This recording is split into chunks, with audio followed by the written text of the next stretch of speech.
आलेले आहेत फारशी आभारी आहे. धन्यवाद दादाचा साऊंड खोल बाबा. हॅलो,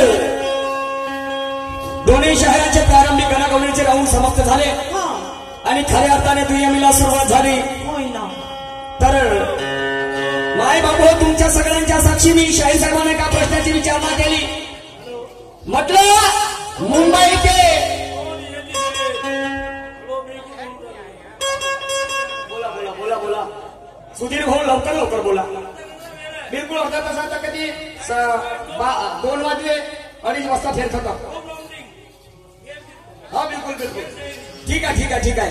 आम्ही तालसूर वाजवून नाही वाटल्यास तर, पण पहिल्या फेऱ्यासाठी 10-5 मिनिट जर कमी जास्त झाले तरी चालेल, कारण प्रश्न उत्तराचा भाग आहे बोलण्यामध्ये नाही का. आणि मग तुम्ही अर्धा म्हणलं का अर्धा तास, आम्ही अर्ध्या तासाचे पहिलेच करून टाकून वाटल्यास काय हरकत नाही. हॅलो हॅलो, तर या सगळ्यांच्या साक्षीने मान्यवर सुरजी नवगरे साहेबांना एका प्रश्नाची विचारणा केली. 1931 आणि 1934 1931 आणि 1934 या काळामध्ये सर्वप्रथम या महाराष्ट्रामध्ये मुंबई ते पुणे या ठिकाणी रेल्वे सुरू झाली, इंग्रजांनी केली. आणि यामध्ये पुढाकार घेतला कोणी? रेल्वे सुरू करण्यासाठी, कारण शिवाजी महाराजांचा पुतळा पुण्यामध्ये मांडायचा होता.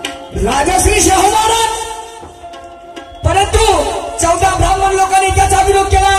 म्हणे शिवाजी महाराजांचा पुतळा इथे पाहिजे नाही, कारण शिवाजी महाराजाची आई हे शूद्र जातीची होती. जातीयतेचा भेदाभेदीचा काळ होता, जातीचा काळ होता. तर शाहीर साहेब म्हणतात, आणि प्रश्न विचारला मी की त्या 14 ब्राह्मणांनी विरोध केला, तर ते 14 ब्राह्मण कोण, त्याचे नाव काय आहे? ते जाऊ दिलं नेटवरून काय पाहिलं तर म्हणते राजश्री शाहू महाराजांची म्हणते जन्मतारीख काय म्हणते 1922. मध्ये सांगाजी, राजश्री शाहू महाराजांच्या काळामध्ये किती लोक शिकलेले होते? अनफळ गवाराचा काळ होता. ब्राह्मण, क्षत्रिय, शूद्र आणि वैश्य अशाच लोकांना म्हणजे ब्राह्मणांना शिकण्याचा अधिकार होता. बाकी तुम्हा आम्हाला तेली कुंडली मांग हे तर सामार यांना शिक्षणाचा अधिकार नव्हता. आणि एखाद्या आईच्या उदरातून जन्मास लेकरू आलं तर त्याची नोंद सुद्धा ग्रामपंचायत मध्ये केल्या जात नव्हती, शाळेमध्ये सुद्धा त्याची नोंद केल्या जात नव्हती. समजलं काय? अंदाजाने लोक हा इतक्या वर्षाचा झाला अंदाज लावत होते. आणि महापुरुषांचा शोध घेण्यासाठी अनेक लोकांनी आपापले मतं मांडली. हो शाहीर साहेब, मोबाईल हा खरंही सांगते ना खोटंही सांगते? हो, हे मोबाईल आहे का नाही, हे चांगल्याचंही लक्षण आहे आणि बिघडवाचंही लक्षण आहे. समजलं की नाही? शाहीर साहेब, मी 14 ब्राह्मण विचारतो आणि तुम्ही सांगता जन्मतारीख. त्याची पुस्तक आहे जेम्स लेन नावाचं. जेम्स लेन जो अमेरिकन आहे का नाही, त्याने पुस्तक लिहिलं Shivaji king in India. Shivaji king in India. समजलं की नाही? आणि लेखक आहे जेम्स लेन, अमेरिकन व्यक्ती आहे तो. पुस्तकाचं नाव सांगितलेलं आहे. शाहीर साहेब, चला काही हरकत नाही, आगे आगे देखो होता है क्या. चलो, तर शाहीर साहेबांना जरा प्रयत्न करा. मी 14 ब्राह्मणाचे नाव विचारलेलं आहे तुम्हाला, ज्यांनी विरोध केला शिवाजी महाराजांचा पुतळा बांधण्यासाठी. हा तर 13.5 फुटाचा पुतळा हो ना, कोण नाही म्हणते? शाहीर साहेब. आणि म्हणून अरे ये हकीकत है कोई ख्वाब नहीं. हॅलो, ऐकून घ्या. पंचकमिटीच्यानुसार सांगून राहिलो तुम्हाला 45 मिनिटाचा फेर आणि दोन्ही दुय्यमी गाणे होण्याची. ठीक आहे, ठीक आहे. 45 मिनिटात झालं पाहिजे ना. ठीक आहे. ये हकीकत है कोई ख्वाब नहीं. ये हकीकत है कोई ख्वाब नहीं. और रुतबा दिखाते हो शायर मगर वो रुबाब नहीं. महफिल तो सजी है मगर आप में वो शवाब नहीं. अब सजी ये मेरे सवाल का जवाब नहीं। क्या बात है। सवाल की तसल्ली होती है जवाब से, सवाल की तसल्ली होती है जवाब से, और गाने की भी तसल्ली यारो होती है गाने से। सवाल की तसल्ली होती है जवाब से, और गाने की भी तसल्ली होती है गाने से। अरे महफिल कभी खुश नहीं होगी तुम्हारा और मेरा चेहरा देख लेने से।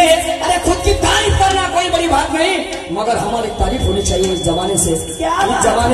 इस जमाने से 14 लोकांची नावं विचारला, ते 19 ते 22 सांगता का जी? आमचे फोटो आमच्या डोळ्यामध्ये टाकता तुम्ही? वा रे वा, चांगलं आहे तुमची पलटी मारण्याची सवय। त्यापैकी 5 नावे तुम्हाला सांगतो। पहिलं नाव आहे भालचंद्र कौशिक, लिहून ठेवा आपल्याकडे। पहिले नाव आहे भालचंद्र कौशिक, दुसरं नाव आहे राम वारुकर, तिसरं नाव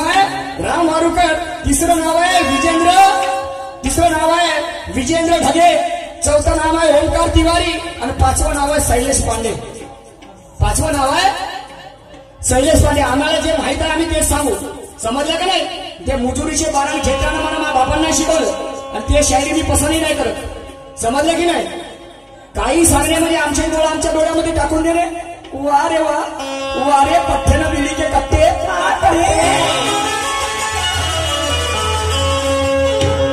मारे नुका की चाहत में हमने महूर को देखा है, मारे नुका की चाहत में हमने महूर को देखा है, और दुल्हन से भी पहले यारो वो दुल्हन की चुनर को देखा है। या ठिकाणी मी 3 वर्ष झाली येतो, आणि हे आमचे मुख्य आयोजक आहेत, कुठे गेले? सुधीर भाऊजी, बल्कि नाव है त्यांचं सरनेम, समजलं की नाही? आणि म्हणून माँ रेणुका की चाहत में हमने महूर को भी देखा है, दुल्हन से भी पहले दुल्हन की चुनर को देखा है। अरे ये ठेकेदारों ने हमें ठहराया, हमारे नूर को नहीं बल्कि हुनर को देखा है। असं का म्हणतो? शांत चित्ताने बसा बांधवांनो मजा फाळणार आहे, शांत चित्ताने बसा बांधवांनो मजा फाळणार आहे, आणि एकाची हार तर या ठिकाणी जिथं दुसऱ्याची होणार आहे। मी विचारलेल्या प्रश्नाची उत्तरे मान्यवर सुरत गावकरे देणार आहेत, आणि त्यांनी विचारलेल्या प्रश्नाचे उत्तरे मी सुद्धा देणार आहे। अरे म्हणून हा झगडा नसून दोन्ही शायरांचा वैचारिक वाद आहे। इथे आम्ही लाता धोके मारायला आलो का? एकामेकाला शिवशब्द करायला आलो का? हे विचाराची देवाणघेवाण आहे, आणि या विचारातून लोकांना काहीतरी बोध मिळेल। आणि म्हणून हा झगडा नसून दोन्ही शायरांचा विचाराचा वाद आहे, आणि शायरी कशी करावी हे इथल्या लोकांना याद आहे। आणि म्हणून या ठिकाणी भजन कीर्तन गोंधळ नसून फक्त यांना शायरीचा नाद आहे, आणि तुम्ही आम्हाला बोलवून या ठिकाणी कला सादर करण्याची संधी दिली, त्याबद्दल माझ्याकडून आणि माझ्या पार्टीकडून तुम्हाला कोटी कोटी धन्यवाद आहे। तर शाहीर साहेबांनी सुद्धा एका प्रश्नाची विचारणा केली, आणि शाहीर साहेबांचं म्हणणं आहे की जिवंतपणे शिवाजी महाराजांचा एका मंदिरामध्ये जिवंतपणे शिवाजी महाराजांची मूर्ती मांडण्यात आली, तर ते मंदिर कुठं आहे आणि कुठे मांडली आणि काय कारण? तर सर्वप्रथम शाहीर साहेब रायगड जो किल्ला आहे त्या रायगड किल्ल्यामध्ये मंदिर आहे, आणि त्या मंदिरामध्ये सर्वप्रथम शिवाजी महाराजांची मूर्ती मांडण्यात आली जिवंतपणे।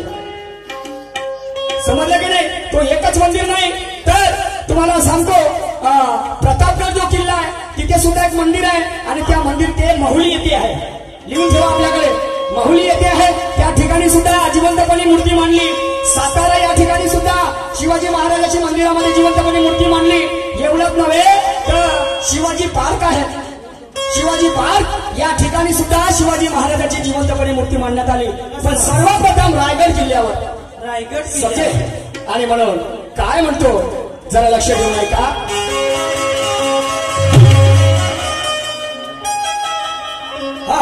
जे मागे जे श्रोते मंडळी उभी आहेत त्यांना अशी विनंती आहे की या साईडला भरपूर जागा आहे, कृपया त्यांनी इकडे येऊन जावं. कार्यक्रमाला फार मजा येणार आहे. हा, तुम्हाला अजूनपर्यंत असा कार्यक्रम आम्ही केला नाही, तो कार्यक्रम तुम्हाला दाखवणार आहोत. या बाबा इकडे या, या साहेब या, येऊ द्या बाबा त्यांना, येऊ द्या. तर गवळणीमध्ये प्रश्न केला, एक गवळण निकली घर से बाजार करने को जी, कुछ भी खाया ना पिया जी, उसके गले दूल्हा माकन पैसा भी नहीं था जी, फिर भी सब कुछ खरीदा जी. कोई भी दुकानदार उसको आने नहीं देता था जी, और बात भी कोई नहीं करता था जी. हाजी रे जी रे हाजी जी. बताओ शायद कौन हो गौरव जब उसकी कहानी, और निशान ने लिखा भाइयों तो बात पुरुषोत्तम ने मानी. शाहीर साहेब सांगतात इच्छा नावाची गवळण. माणसाची इच्छा खूप मोठी असते म्हणते, आणि इच्छा शाहीर साहेब कुठच्या कुठं लावता जी. मी प्रासंगिक म्हणजे जे वास्तविकता आहे त्याकडे चालण्याचा प्रयत्न करतो, तुम्ही इच्छा सांगता नाही साहेब, समजलं की नाही. आणि म्हणून 108 प्रकारच्या इच्छा आहेत माणसाच्या, 108 प्रकारच्या इच्छा आहेत हो, समजलं की नाही. आणि म्हणून जरा लक्ष देऊन ऐका काय म्हणतो ते. शायरी गीता काय म्हणतो, अरे कायदा भीमाचा,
सोनं होत नाही आणि जुनं ते धुनही होऊ शकते.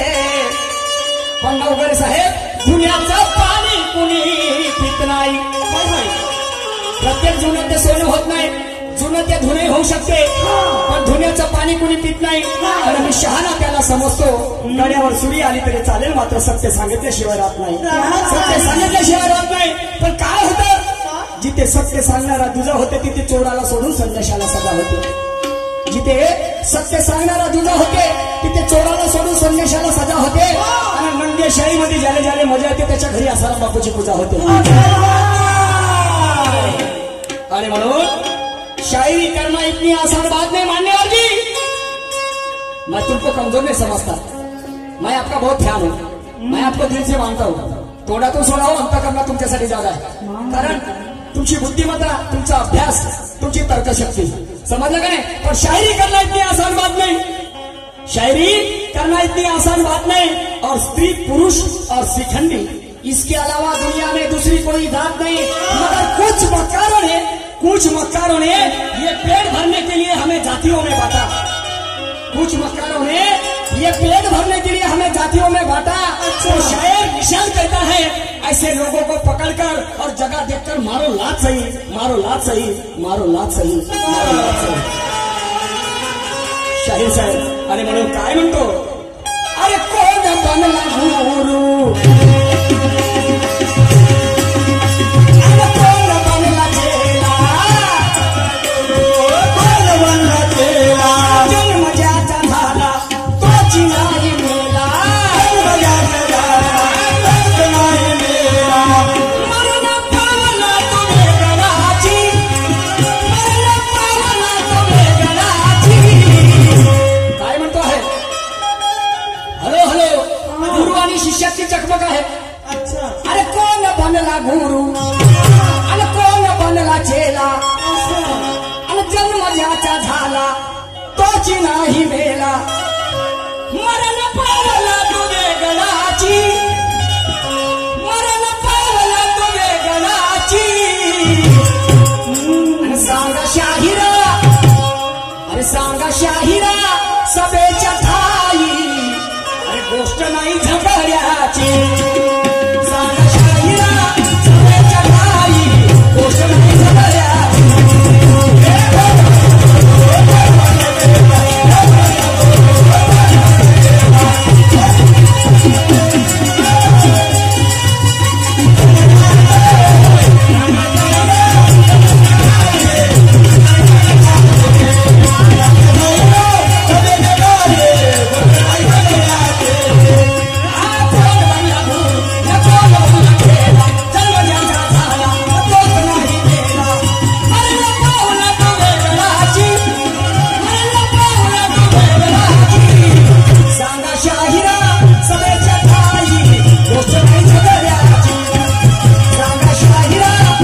शिष्य होय ना. बरोबर आहे. तुमचा कोणीतरी गुरु आहे आणि तुमचा जो गुरु आहे तो कोणाचा तरी शिष्य होता. होय ना. बरोबर आहे. बांधवानो थांबा रे बाबा, सगळेजण नीट लक्ष द्या माझ्या शब्दाकडे. शायरी काही एवढी स्वस्ती नाही आहे. मला म्हणायचं तात्पर्य म्हणजे सूरज दादा कोणाचे तरी चेले आहेत, मी सुद्धा कोणाचा तरी चेला. बरोबर आहे. माझे गुरु पुरुषोत्तम खांडेकर, पण पुरुषोत्तम खांडेकर सुद्धा कोणाचा तरी चेला होता का नाही. मग त्याचा गुरु जो होता आमच्या गुरुजींचा तो सुद्धा कोणाचा तरी चेला होता का नाही. मग त्याचाही गुरु कोणाचा तरी चेला होता की नाही. मग त्याचाही गुरु होता. तर साहेब कोण गुरु न कोण चेला, तो गुरु कोण आणि तो चेला कोण. शाहीर साहेब. आणि जन्म ज्याचा झाला तोच नाही मेला. जो जन्माला त्याला मान्य आहे की नाही. हे सगळे भक्तिवादी लोक बसलेले आहेत. जो जन्माला आला त्याला मरणे आहे, पण संत म्हणतात जो जन्मला तोच नाही मेला. आणि मरण पावला वेगळ्याची आणि सांगा शाहिरा सभेच्या ठाई गोष्ट नाही झगड्याची. बरोबर आहे. चुकून बोलतो भाऊ. विचाराची जेवण घेऊन आहे. शाहीर साहेब बताना है आपको, जन्म ज्याचा झाला तो का बरं नाही मेला, मरण पावला वेगळ्याची. गुरु कोण चेला कोण सुनिएगा. आगे क्या कर रहा हूं मैं.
संगीत जे आहे संगीत आपण याच्यामध्ये लय ताल आणि सूर. बरोबर आहे. ह्या तीन गोष्टी आहेत. ह्या तीन गोष्टी शिवाय शायरी करू शकत नाही. लय ताल आणि सूर ह्या तीन गोष्टी महत्वाच्या आहेत. समजलं की नाही. तर याचा निर्माता कोण आहे. हे लय ताल आणि सूर कोणी निर्माण केला. लय ताल सूर याचा निर्माता कोण आणि चालते पण दिसत नाही माय बाप कोण. लिहून ठेवा आपल्याकडे. चालते पण दिसत नाही त्याचे मायबाप कोण, त्याचं नाव सांगायचं आहे. काय असेल वस्तुस्थिती आणि म्हणून मला नाही पत्य आणि सांगतो मी सत्य. शर्त बघा कावड्या बघड्याची. शाहीर साहेब म्हणतील मला कावडा म्हणला मी काना पगडा. शाहीर साहेब नाही, मी कावडा तुम्ही बघले. कावड्याने बगड्याची शर्त लागली होती. कावडा म्हणे साला मी बगड्यासारखा पांढरा होतो म्हणे. नदीवर गेला आणि अंगपाय घासाले भिडला जे लागलं लखर आणि बोलला मग जाऊन देवीच्या भगत. समजलं की नाही. शर्त बघा कावड्या बगड्याची आणि सांगा शाहिरा सभेच्या ठाई. अरे गोष्ट नाही झगड्याची. सभेच्या ठाई गोष्ट नाही झगड्या.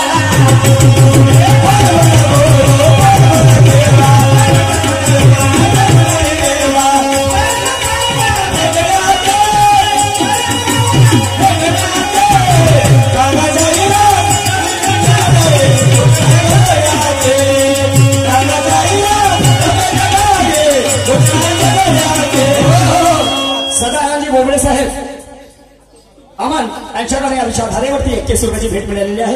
पाठी आभारी आहे. पुन्हा गवळणीमध्ये शाहीर साहेबांनी प्रश्न केला. म्हणतात 5 रंगाच्या 5 गवळणी निघाल्या रस्त्यानं. अच्छा. आणि त्या घेऊन फिरू लागल्या, दही घेऊन फिरू लागल्या रस्त्यानं. तर त्या 5 गवळणी कोणत्या. तर त्या 5 गवळणीमधून एक गवळण अजूनपर्यंत वापस आली नाही. तर त्या 4 गवळणी कोणत्या, ते वापस आलेली गवळण वापस आली ते गवळण कोणती. शाहीर साहेब तर तुम्हाला सांगतो 5 देह आहेत. स्थूल सूक्ष्म कारण महाकारण आणि कैवल्य. समजलं. स्थूल सूक्ष्म कारण आणि महाकारण ह्या 4 गवळणी, ह्या मुख्य 4 गवळणी आहे. आणि 5वं जे कैवल्य जे आहे, मुख्य 4च देह आहेत बांधवानं. इथे सगळे वाचक लोक आहेत, मुख्य 4च देह आहेत, पण तिथे 5 लिहून ठेवलेलं आहे. तर त्याही मागचं कारण काही वेगळं आहे. समजलं का नाही? तर त्या आहेत 4 गवळणी आणि ते कैवल्य नावाची 5वी गवळण आहे. तिचा आम्ही या देहामध्ये तिचा समावेश करत नाही. समजलं की नाही? हे तुमच्या गवळणीच्या प्रश्नाचं उत्तर. आता पुढे काय म्हणतो जरा लक्ष देऊ नये का?